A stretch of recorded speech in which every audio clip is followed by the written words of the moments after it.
Hace más de 2800 años, en este lugar, más precisamente en el tel arqueológico que está atrás de mí, se daba la orden para cometer una de las grandes injusticias que son descritas en el texto bíblico. Porque desde ese palacio, hoy en ruinas, salió la orden para cometer un crimen contra un inocente campesino. ¿Quién dio la orden? La orden la dio una influyente reina de origen fenicio que estaba casada con un poderoso rey israelita que al mismo tiempo era muy malvado, de acuerdo al texto bíblico. ¿Y quién más está en esta historia? Un profeta que no se callaba nada. Amigos y amigas, esta es la historia de Nabot, el jezreelita.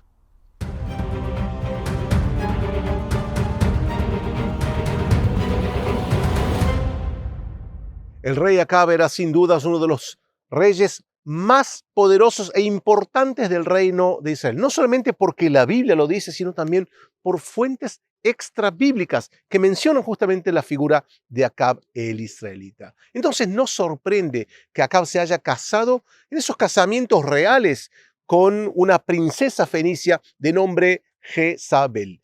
Y como Acab era un rey muy poderoso y no había nada ni nadie que lo detengan, un día probablemente de invierno o de otoño, él salió desde su palacio, que está en los alrededores de este lugar, y probablemente salió a su balcón y vio esta vista muy bonita del valle de Jezreel. Y se enamoró de un viñedo. Sí, quedó realmente apasionado por el viñedo de Nabot, el jezreelita. Y qué mejor que, como él es el rey, ir hasta Nabot y pedirle que Nabot le venda su campo.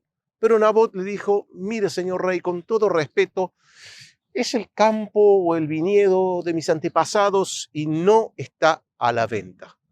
Acab le insistió y no había caso. Nabot el jezreelita no le quería vender los viñedos. Y fue así que Acab volvió a su palacio, que está aquí arriba, y comentó con su esposa Jezabel. Estaba triste Acab, no quiere venderme los viñedos. Jezabel le dijo: Acab, no te preocupes, yo lo resuelvo. ¿Qué hizo Jezabel en un acto realmente de maldad, de injusticia?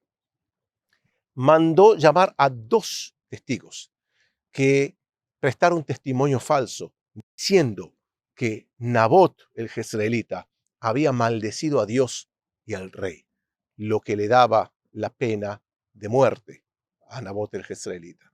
Y fue así que Nabot fue ajusticiado, fue condenado a muerte y los viñedos quedaron en manos del rey. Probablemente porque Nabot no tenía descendencia. Entonces, al no haber descendencia, los campos o los terrenos van hacia el rey. Y ahí surge nuevamente la figura de una de las grandes personajes de la Biblia, el inmortal profeta Elías, que lo enfrenta a Acab y le dice la famosa frase que en hebreo suena más lindo todavía: Haratzachta vegam yarashta. Es decir, has asesinado y también te has quedado con la herencia. Es decir, un doble crimen. Eso le valió, por supuesto, a Elías la persecución del rey Acab. Y Elías pronuncia la maldición, diciendo: así como los perros lamieron la sangre de Nabot en esta región, en estos territorios, tu sangre y también la sangre de tu esposa Jezabel será lamida por los perros. Este es el final de una historia triste de un inocente campesino llamado Nabot jezreelita, y las profecías de Elías, de acuerdo al primer libro de Reyes, se cumplirían cuando Acab cayó en combate y Jezabel fue asesinada y realmente los perros lamieron su sangre. Y el lugar donde me encuentro es conocido hasta el día de hoy como el viñedo de Nabot. Y una pregunta para la reflexión, tal vez para el análisis histórico: La pregunta es si Acab era el rey todopoderoso, como él se creía, no, a sí mismo. ¿Por qué no fue e incautó los terrenos de Nabot el Jezreelita, los viñedos de Nabot el Jezreelita? Y la respuesta es que también en la antigüedad había leyes. El rey no podía hacer lo que quería. Y había leyes, reglas. Por eso intentó comprarle los terrenos.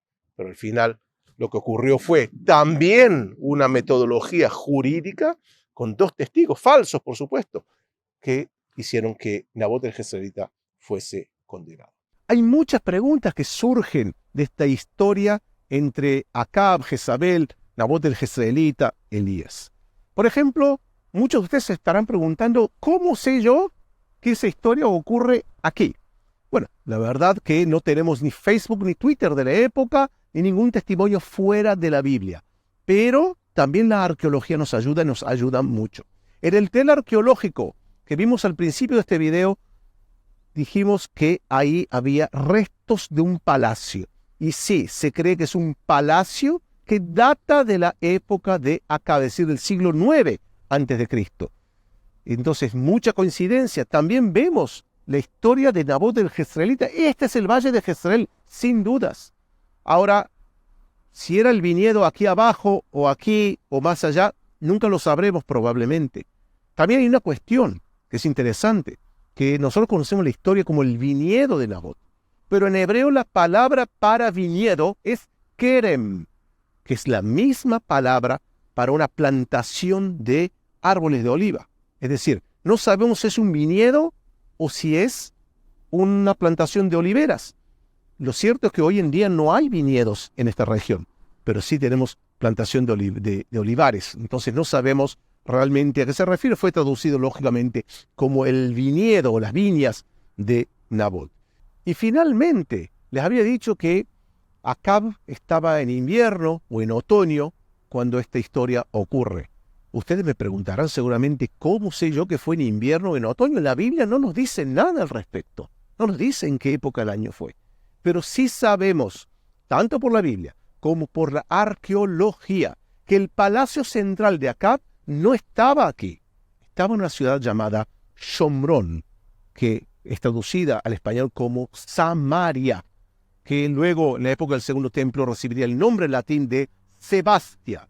Y tenemos impactantes hallazgos arqueológicos en esa ciudad que nos muestra la presencia israelita, probablemente de Acab, no hay otro candidato del siglo IX.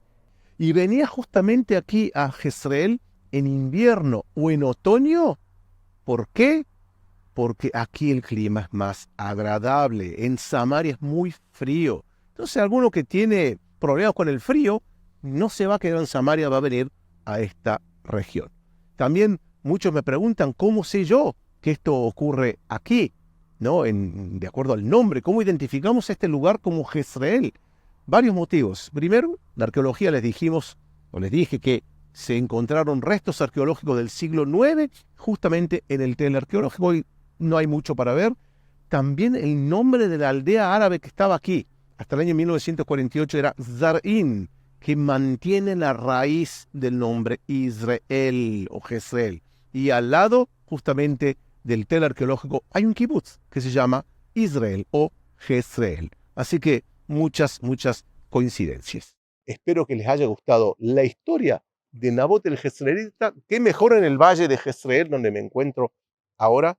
Y si les gustó, compartan este video con sus amigos, con sus familiares. Hagan like, me gusta. Y también inscríbanse en nuestro canal de Moriah International Center. Activen también la campanita para que les recuerden cada vez que subamos un video sobre la historia de la tierra de Israel. Muchas gracias, amigos, y les mando un gran abrazo desde el Valle de Jezreel.